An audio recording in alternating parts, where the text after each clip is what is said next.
성령님, 좋은 아침입니다. 이 시간 성령님을 초청합니다. 오늘도 내 안에 오셔서 하나님을 기쁘시게 해드릴 것을 소원하게 해주세요. 오늘 말씀을 통해 구체적으로 무엇을 해야 될지를 깨닫게 해주세요. 깨달은 것을 삶 속에서 실천할 수 있도록 도와주세요. 아멘. 오늘 우리가 함께 나누실 하나님 말씀은 마태복음 5장 33절에서 48절까지의 말씀입니다. 우리는 계속 이 마태복음 5장의 산상순을 살펴보고 있습니다. 예수님께서는 자신들이 율법을 다 지켰다고 생각했기에 스스로 의롭다고 자부했던 서기관과 바리새인들은 의로운 자들이 아니다라고 말씀하십니다. 그리고 너희 의가 서기관과 바리새인보다 더 낫지 못하면 결코 천국에 들어갈 수 없다라고 하는 것을 말씀하고 있습니다. 예수님은 구약의 율법 중 몇 가지를 들어 그 의미를 설명하시면서 바리새인과 서기관의 의보다 더 나은 의가 무엇인지를 확인시켜 주고 계십니다. 지난 시간에 살인에 대한 법과 간음에 대한 법에 대해 살펴보았습니다. 이어진 오늘 말씀을 통해서는 맹세에 대한 법입니다. 모세율법은 헛된 맹세를 하지 말고 주님께 한 맹세는 지키라고 했습니다. 그러나 주님은 아예 맹세하지 말라고 했습니다. 옳다 아니라만 하라고 했습니다. 이것은 맹세가 필요 없을 정도로 진실한 삶을 살라라고 하는 그런 말입니다. 옳다고 한 것은 옳은 것으로 드러내는 삶, 아니라고 한 것은 아닌 것으로 드러내는 진실한 삶이 맹세가 필요 없는 삶일 것입니다. 그것이 바로 율법의 온전한 요구입니다. 다음은 보복에 대한 법입니다. 율법은 눈은 눈으로, 이는 이로 갚는 것입니다. 복수의 한계를 정해놓음으로써 그 이상을 넘어가지 말라라고 하는 그런 뜻입니다. 그러나 주님은 말씀하십니다. 오른쪽 뺨을 맞거든 왼쪽도 돌려대라. 누가 너를 고발해서 속옷을 가지고자 하면 겉옷까지 주어라. 억지로 오리를 가게 하면 십리를 동행해 주라.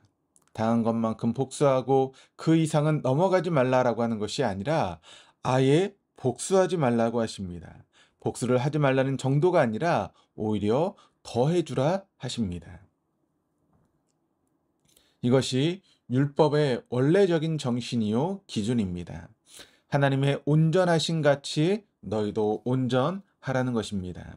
끝으로 이웃사랑에 대한 법입니다. 율법은 이웃을 사랑하라고 했지만 그 이웃이 누구이며 범위가 어디까지인지 구체적으로 말씀하지 않습니다. 그러나 주님은 그 이웃의 대상과 범위를 원수까지 확대하심으로 그 본래적인 의미를 우리에게 해석해 주십니다. 불신자들도 자기를 사랑하는 자는 이웃으로 사랑한다고 하시면서 하나님 나라 백성들은 원수까지 사랑해야 한다라고 말씀하십니다. 그런데 이런 율법의 요구 앞에 온전하고 의로운 인생이 있을까요? 하나만 어겨도 다 어기는 것이 되는데 여러분 그것이 가능할까요? 성경은 야고보서 2장 10절 말씀을 통해서 누구든지 온 율법을 지키다가 그 하나를 범하면 모두 범한 자가 된다라고 말씀하고 있습니다. 무슨 말입니까? 지금까지 온전하게 모든 율법을 다 지켜도 마음에 미움을 가지거나 음욕을 품는 그 순간 지금까지 지킨 모든 율법이 다 무효가 되고 다 범법한 것이 되는 것이 율법이라는 것입니다. 마음의 살인과 마음의 간음이 전혀 없으며 맹세가 필요 없을 정도로 진실한 사람이 여러분 우리 중에 있습니까? 누가 나에게 악한 짓을 하고 말도 안 되는 손해를 입히고 해를 끼칠 때 보복하지 않을 뿐 아니라 오히려 원수까지 사랑하라는 말씀의 요구에 순종해서 우리의 다른 뺨을 돌려대며 우리를 가자고 억지를 부릴 때 심리까지 가주는 분들이 있습니까? 혹시 한두 번은 그렇게 할 수 있을 것 같습니다. 그런데 율법의 요구는 한두 번이 아닙니다. 언제나 그렇게 하라는 것입니다. 항상 그렇게 하라는 것입니다. 늘 한쪽 뺨을 맞으면 다른 뺨도 돌려대라는 것입니다. 그러나 그렇게 하려고 할 때마다 우리는 실패합니다. 율법에서는 10번을 성공하다가도 한 번을 실패하면 온전한 것이 아니기 때문입니다. 10번을 지키다가 한 번만 어겨도 다 어기는 것이 되기 때문에 그렇습니다. 이것이 바로 율법의 요구입니다. 그래서 우리는 율법이 요구하는 기준 앞에서 자신의 연약함과 부족함에 한없이 절망하고 몸부림칩니다. 가난한 마음을 가지고 애통합니다. 의에 줄이고 목마르게 됩니다. 이토록 부족한 우리가 어떻게 세상에 비칠 수 있습니까? 빛 대신 예수님께 붙어 있기 때문입니다. 죄인된 우리가 어떻게 당당히 하나님 나라의 백성이 될 수 있습니까? 내 의가 아니라 예수님의 의를 옷 입고 있기 때문입니다.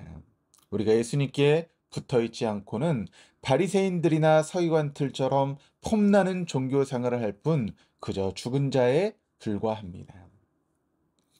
예수님께 붙어 있기를 소원합니다. 그래야 삽니다.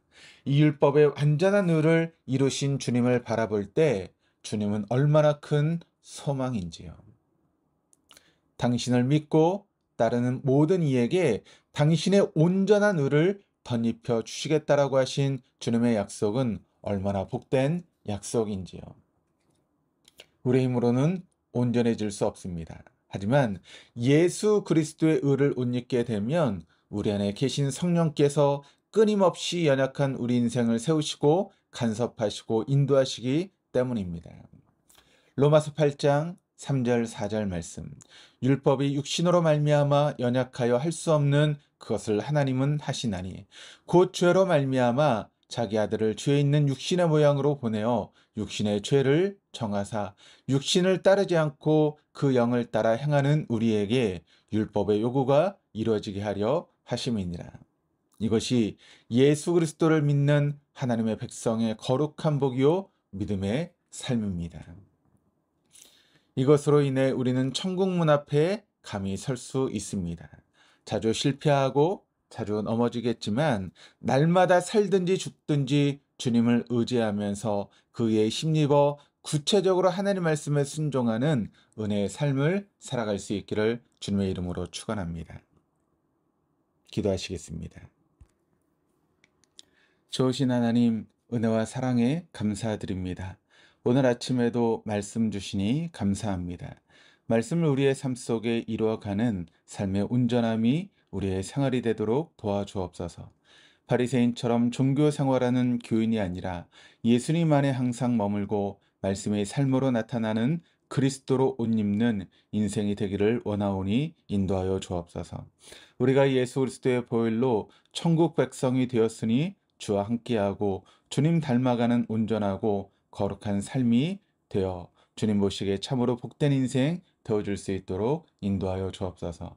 감사드리며 예수 그리스도 이름으로 기도드립니다. 아멘.